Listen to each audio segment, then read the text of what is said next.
video nàyគឺយើងនិយាយអំពីការ create invoice ចា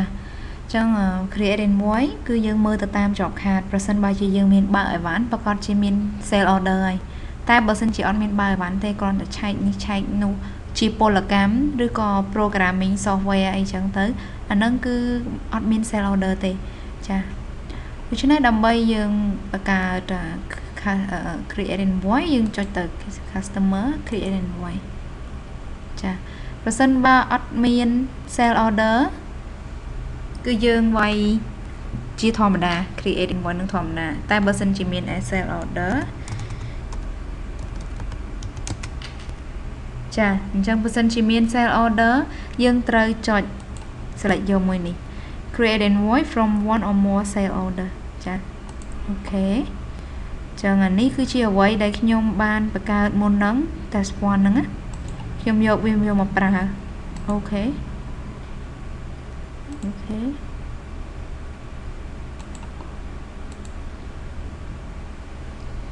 ចាអញ្ចឹងលេខយើងអាចមើលឃើញថា sale order គេចេញលេខត្រឹមត្រូវហើយប៉ុន្តែ invoice នេះវារត់រៀងគ្នាខ្លួនឯងចាអញ្ចឹងយើងត្រូវបដូរលេខ invoice នេះឲ្យត្រឹមត្រូវយោងទៅតាមលេខចុះខាតចាថ្ងៃខែឬថ្ងៃខែទៅត្រូវបន្ទាប់មកតម្រង់មកវាយើងរើស PP invoice ចាមុននឹងយើង save ឯកសារយើងត្រូវវាយអានេះដែរលេខគីឡូណាចាហើយយើងជាខាងផ្នែកគណនេយ្យហ្នឹងយើងត្រូវជួយផ្ទៀងផ្ទាត់គាត់ថាតើខាងឃ្លាំងគាត់មានកាត់ស្តុកអីវ៉ាន់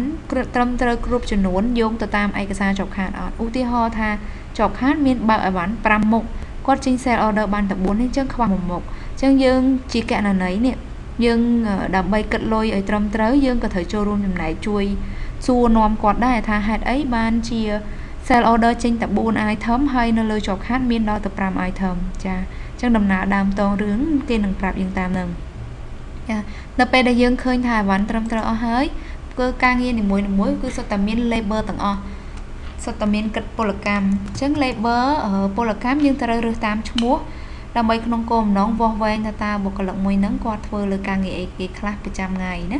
ខ្ញុំឧទាហរណ៍ឈ្មោះធានេះមួយពលកម្ម$7ចាប្រសិនបើពលកម្មគេអត់ចូលលុយទេ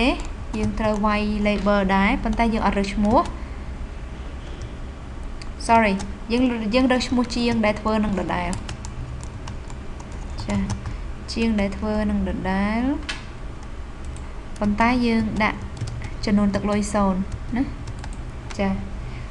ព្រោះនៅពេលដែលយើងបញ្ជាក់ label ហ្នឹងទៅគេនឹងច្បាស់ការថាការងារហ្នឹងគឺយើងអត់គិតពលកម្មទេតែបើសិនជាយើងអត់ដាក់គឺយើងអត់ច្បាស់ថាតើយើងផ្លេចគិតលុយឬក៏យើងអត់បានគិតលុយណាចាដូច្នេះអូខេហើយអញ្ចឹងយើងចុច save and close